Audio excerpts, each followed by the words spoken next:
میرے پیارے آقا صلی اللہ علیہ وسلم کے پیارے دیوانوں، نکاح کے بعد ولیمہ ہوتا ہے۔ اب میں آج جو ولیمے کے بارے میں آپ کو سناؤں گا نا، اسے آپ سنیں اور اس کے بعد آپ سوچیں کہ ولیمہ رسول رحمت صلی اللہ علیہ وسلم کی سنت مبارکہ تو ہے ہی، اس میں کوئی شک کی گنجائش نہیں ہے، لیکن رسول اعظم صلی اللہ علیہ وسلم کا ولیمہ کیا تھا؟ حضور صلی اللہ علیہ وسلم کا۔ کون حضور؟ اب آئیے میں آپ کو بتاؤں۔ وہ میرے آقا کہ میں تو مالک ہی کہوں گا کہ وہ مالک کے حبیب، یعنی محبوب و محب میں نہیں میرا تیرا، مالک کونین ہے، زمین کے بھی مالک، اللہ کے خزانے کے بھی مالک۔ اللہ نے اپنے خزانے کی کنجی میرے نبی کو عطا فرما دی، اپنے خزانے کی کنجی، ایسے مالک۔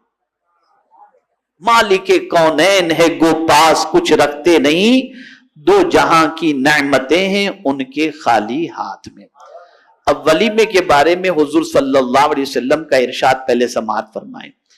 صحیح بخاری اور مسلم میں حضرت انس رضی اللہ تعالیٰ عنہ سے مروی ہے کہ رسول اعظم صلی اللہ علیہ وسلم نے حضرت عبد الرحمن ابن عوف رضی اللہ تعالیٰ عنہ پر زردی کا اثر دیکھا، یعنی خلوق کا رنگ ان کے بدن یا کپڑوں پر لگا ہوا دیکھا۔ فرمایا یہ کیا ہے؟ یعنی مرد کے بدن پر اس رنگ کو نہ ہونا چاہیے، یہ کیوں کر لگا؟ عرض کی میں نے ایک عورت سے نکاح کیا، اس کے بدن سے یہ زردی چھوٹ کر مجھے لگی۔ جیسا کہ میں نے اس سے پہلے عرض کیا کہ ہلدی عورت اگر لگاتی، اس میں کوئی مذائقے کی بات نہیں، لیکن حدود شریعت کے اندر۔ تو حضرت عبد الرحمن ابن عوف رضی اللہ تعالیٰ عنہ کی بیوی کے کپڑوں پر یا ان کے جسم پر جو بھی ہو زردی لگی تھی، اس کا اثر حضرت عبد الرحمن ابن عوف رضی اللہ تعالیٰ عنہ کے کپڑوں پر نظر آیا، تو انہوں نے اس کی وجہ بیان فرمایا۔ اس کی میں نے ایک عورت سے نکاح کیا، اس کے بدن سے یہ زردی چھوٹ کر لگ گئی۔ فرمایا اللہ تمہارے لیے مبارک کرے، تم ولیمہ کرو، اگرچہ ایک بکری سے یا ایک ہی بکری سے۔ یعنی حضور صلی اللہ علیہ وسلم نے ولیمہ کرنے کا حکم دیا۔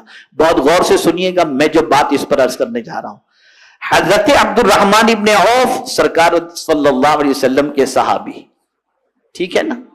توجہ چاہوں گا، غور سے سنیے گا۔ اور کیسے صحابی؟ اللہ اکبر، عشرہ مبشرہ میں سے۔ اور کیسے صحابی؟ کہ صحابہ میں بہت مالدار صحابی حضرت عبد الرحمن ابن عوف رضی اللہ تعالیٰ عنہ۔ حضور صلی اللہ علیہ وسلم نے زردی کے بارے میں پوچھا نا کہ یہ زردی کہاں سے آئی، پتہ چلا جب نکاح کیا تو حضور صلی اللہ علیہ وسلم کو بتایا نہیں تھا، انہوں نے بتایا نہیں تھا، تبھی تو حضور نے پوچھا یہ زردی کیوں لگی، اور انہوں نے بتایا کہ میں نے ایک عورت سے نکاح کیا۔ اب یہاں سے یہ بات سمجھ میں آئی کہ اگر کسی وجہ سے جس کا نکاح ہو رہا ہے اس کے ماں باپ نے یا نکاح کرنے والے نے کسی کو دعوت نہیں دی تو اس کو برا نہیں لگانا چاہیے۔ یہ جو آج بالکل منہ چڑھا کے بیٹھ جاتے، مجھے بھول گیا، ارے تیری حیثیت کیا ہے؟ کبھی ہم جیسے لوگ جو پیر بن کر بیٹھے ہیں، امیر بن کر کے بیٹھے ہیں، مرید نے اگر نکاح میں دعوت نہیں دی تو کہتے ہیں مجھے بھول گیا تو، اللہ خیر فرمائے، اس طریقے سے کہتے ہیں۔ ارے ہماری اور کسی کی کیا حیثیت، مصطفیٰ تو نبی ہیں، صحابی رسول نے حضور صلی اللہ علیہ وسلم کے بغیر نکاح کر لیا، لیکن حضور نے دعائے برکت عطا فرمائی اور ولیمے کا فرمایا۔ یہاں سے یہ بات سمجھ میں آئی کہ یہ ضروری نہ سمجھے کہ آپ کو نکاح کے اندر دعوت دی جائے، آپ اس چیز کو سمجھیں۔ اور بہت عظیم نکتہ عرض کر رہا ہوں کہ کسی کی خوشی میں ٹانگیں نہ اڑائیں، اگر وہ خوش ہے تو اس کی خوشی کی دعا اور اس کو دے دیں، اس چیز کو ذہن میں رکھیں۔ سرکار صلی اللہ علیہ وسلم نے ولیمے کے بارے میں فرمایا۔ اب ولیمہ حضور صلی اللہ علیہ وسلم نے فرمایا، اب حضور صلی اللہ علیہ وسلم کی 11 ازواج میں سے ایک ہی ساتھ میں 9 ازواج رہیں. اب میں 1-2 ازواج کے ولیمے کے حوالے سے بتاتا ہوں کہ سرکار نے ولیمہ کیسے کیا. غور سے سنیے گا آپ. اللہ اکبر اللہ اکبر. بخاری و مسلم نے حضرت انس رضی اللہ تعالی عنہ سے روایت کی، کہتے ہیں کہ رسول اللہ صلی اللہ علیہ وسلم نے جتنا حضرت زینب رضی اللہ تعالی عنہ کے نکاح پر ولیمہ کیا، ایسا ولیمہ ازواج مطہرات میں سے کسی کا نہیں کیا. اور وہ ولیمہ کیا تھا معلوم ہے؟ 1 بکری کا ولیمہ. 1 بکری سے. کس سے؟ اور یہ حضور صلی اللہ علیہ وسلم کا سب سے بڑا ولیمہ تھا. کتنا؟ اب آج میری سراج الفقہا سے اس کے سلسلے میں بات ہوئی کہ یہ ایک اتنا بڑا ولیمہ کرنے کی وجہ کیا ہے.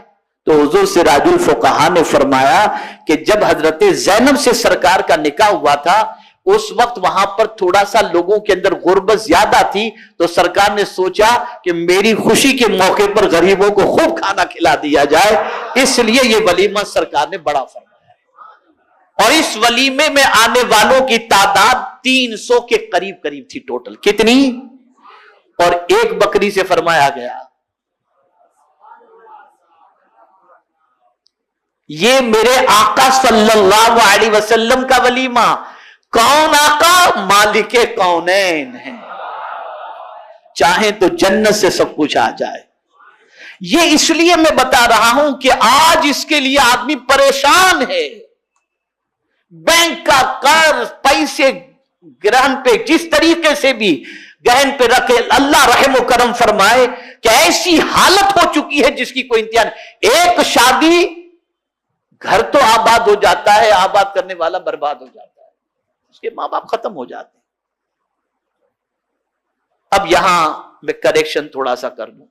سنت میں سب سے بڑا ولیمہ کم و بیش 300 لوگوں کے 1 بکری سے ثابت ہے. آج ہمارے یہاں 25 آئٹم ہوتی ہے، 70 آئٹم ہوتی ہے، 80 آئٹم ہوتی ہے. یہ کہیں سے بھی سنت سے ثابت ہے نہیں. لیکن اگر کوئی رکھتا ہے تو پہلے یہ سوچے کہ کیا اتنی آئٹم لوگ کھائیں گے یا کھا پائیں گے.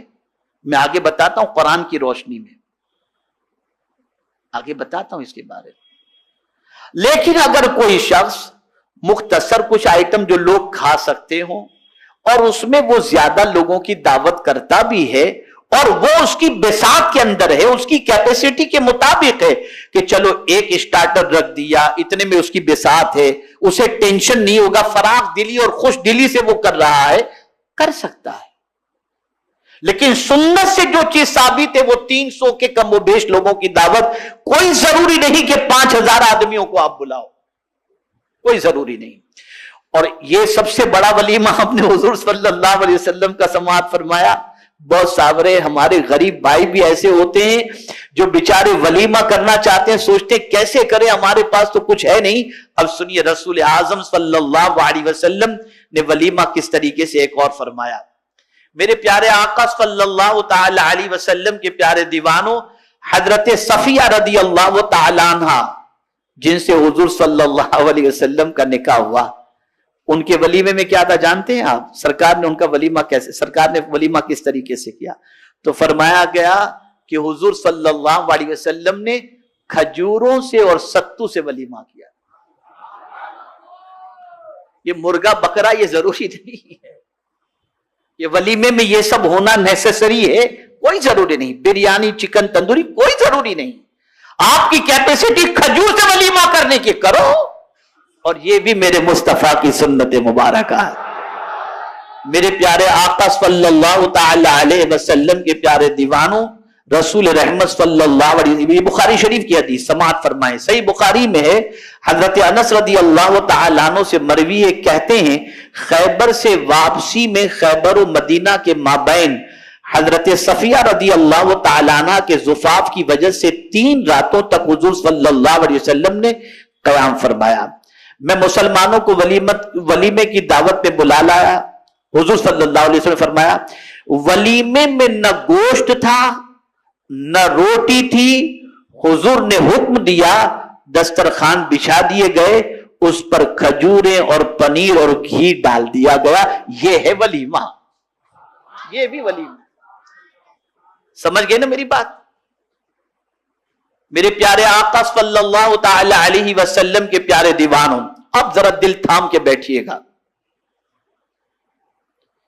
اب ذرا دل تھام کے بیٹھیے گا۔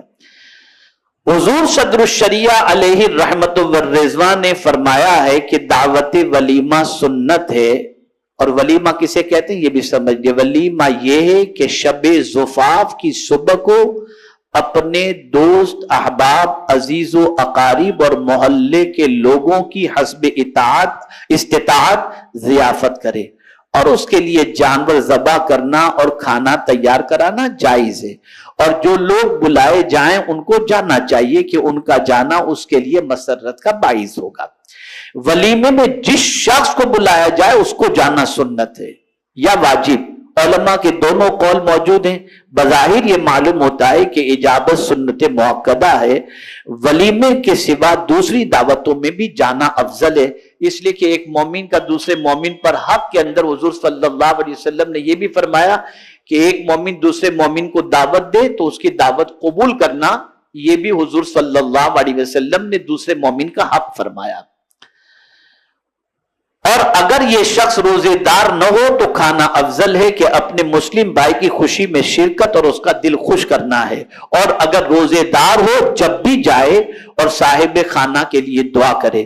اور ولیمے کے سوا دوسری دعوتوں کا بھی یہی حکم ہے کہ روزہ دار نہ ہو تو کھائے، ورنہ اس کے لیے دعا کرے۔ یہ ہو گیا، سمجھ گئے آپ لوگ سب؟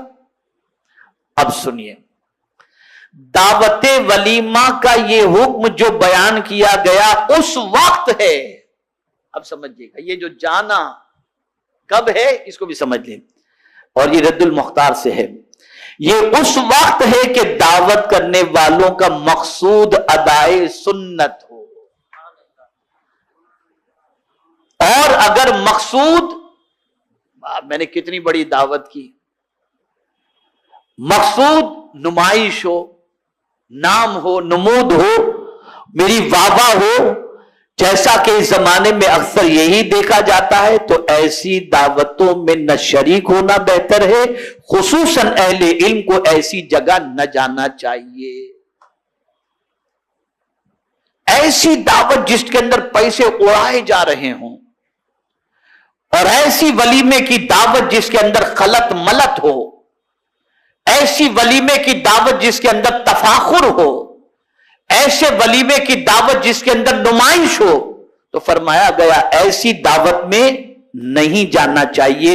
میرے پیارے آقا صلی اللہ تعالی علیہ وسلم کے پیارے دیوانوں، اب ایک حدیث شریف آپ سماعت فرمائیں اور اس کو دل کے اندر بالکل بٹھا لیں، اور یہ رسول اعظم صلی اللہ علیہ وسلم کا ارشاد ہے، جو اپنی مرضی سے کچھ نہیں کہتے، وہی کہتے ہیں جو اللہ انہیں کہنے کا حکم عطا فرماتا ہے۔ سنیے، وعن عائشہ قالت قال النبی صلی اللہ علیہ وسلم ان اعظم النکاح برکتا ایسرہ مؤنہ۔ حضرت عائشہ رضی اللہ تعالیٰ عنہ بیان کرتی ہیں کہ نبی اکرم صلی اللہ علیہ وسلم نے فرمایا، وہ نکاح سب سے زیادہ بابرکت ہے جس میں اخراجات کم ہوں۔ یہ حضور کا ارشاد ہے۔